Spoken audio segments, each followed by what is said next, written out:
Listening to Life with Herpes, and this is episode 76.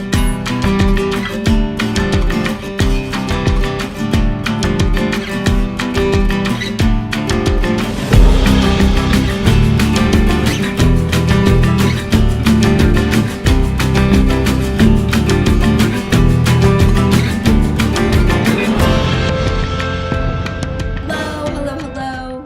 Welcome to today's episode. I am your host, Alexandra Harbushka, and as always, I'm thrilled to be here with you. So whatever it is that you're doing, I say this every time, it is mind-boggling to me, and I am just thrilled that if you're on a hike, a walk, a run, at the beach, in the mountains, in Australia, in Canada, in San Diego, in Boston, wherever you are, I am just thrilled that you are here. So thank you for being here with me. It is always a privilege to be here. I am grateful to be here. So thank you. A way that you can pay it forward for this show, it is going to be, well, the best way is to subscribe, rate, and review. And the reason why I say that is on the back end of iTunes or YouTube, the analytics, so the more subscribes, rates, and reviews, it promotes the show internally. So it is the best way to pay it forward to people who have not yet found the show. As you know, you probably don't want to put this on Facebook and be like, hey everybody, this is the best herpes podcast ever, because then people are going to know you have herpes. So I understand that. But the best way to do that, if you want to say thank you to the show, is just leave a review, rate it, subscribe to it, leave a comment if you're in YouTube, leave a comment. It helps promote the show organically, and I truly appreciate that. So thank you. It means a lot to me, and it means a lot to the people who have not found it yet. I know they'll be grateful when they find it. Today I want to talk about my experience of buying herpes over-the-counter remedies. All right, I know I've been talking a lot recently about oral herpes, and mostly because we haven't discussed it too much in the recent, well, really ever.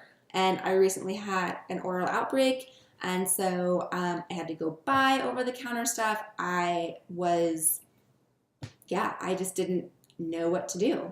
And you can go back and listen to past episodes of me having an outbreak. I definitely talk about it. So what I ended up doing, this is just something I want to share, and something that I just really pisses me off, to be quite frank. What we have is called herpes, right? It's herpes, period, the end. Why in the world do we call it cold sores?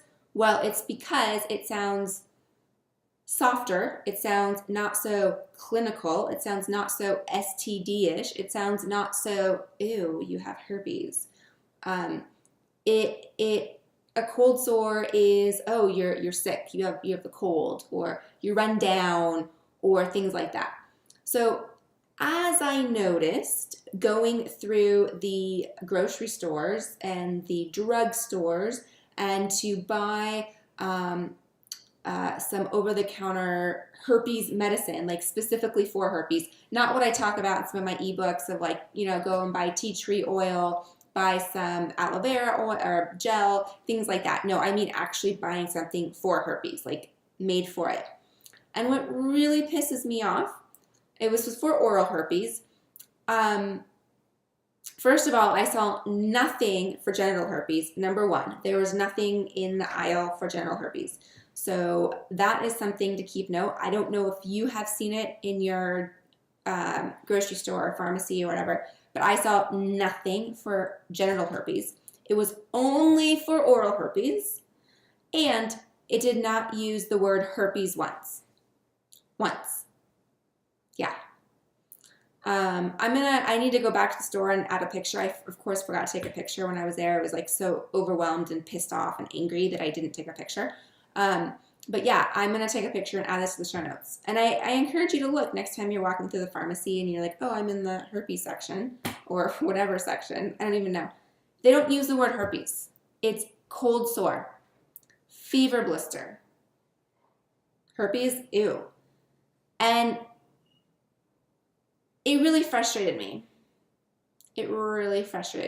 So buying the over-the-counter herpes remedy, buying buying this stuff. It was no big deal. It wasn't like, I mean, I was embarrassed I had it on my face, but as you know, I talk about herpes all the time. I have no problem going to the drugstore and filling my prescription. Whatever, no big deal. I am way over the embarrassment at this point of it, and it's not even embarrassing at this point to me in my life. Of course, when I was first diagnosed, I was humiliated, embarrassed, and felt extremely dirty and disgusting. What I'm trying to say is the drug companies have made it that way, right? And how we don't even use the word herpes for the oral treatments. It's cold sore, flea blister. The market, I don't want to say drug, it's the marketing. It's the PR. We've changed the name of it when it comes to an oral outbreak. As you know, I just did an episode, I don't know if it was the one before, the two before, I don't remember now, but it was on would you rather have an oral outbreak or a genital outbreak? And I would much rather have genital outbreaks than oral because nobody knows you have it. Even though there's a bigger stigma with having genital herpes, you can walk around and nobody knows you have an oral outbreak or you have an outbreak. It was so interesting to me picking up the just the gels, I don't know, the ointments that I picked up for my outbreak. Yeah, it did not even say herpes on it. It said cold sore remedy. Okay, let me know what you think. Leave a comment below if you're watching this on YouTube. I am curious to know what you think about this, but it kind of pissed me off because we don't want to like associate with the word herpes, and then genital herpes is like, let's make fun of everybody that has it. Let's put them in a box. Let's call them a scarlet letter. It should piss you off too. Okay, my friend, thanks for tuning in.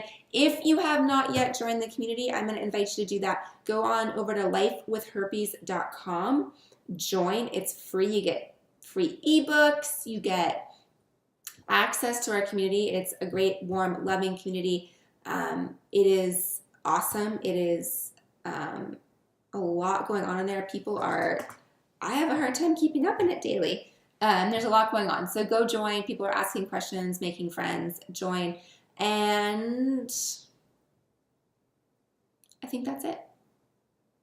All right. Have a great rest of your day. I look forward to seeing you over there, and I will see you soon. Goodbye.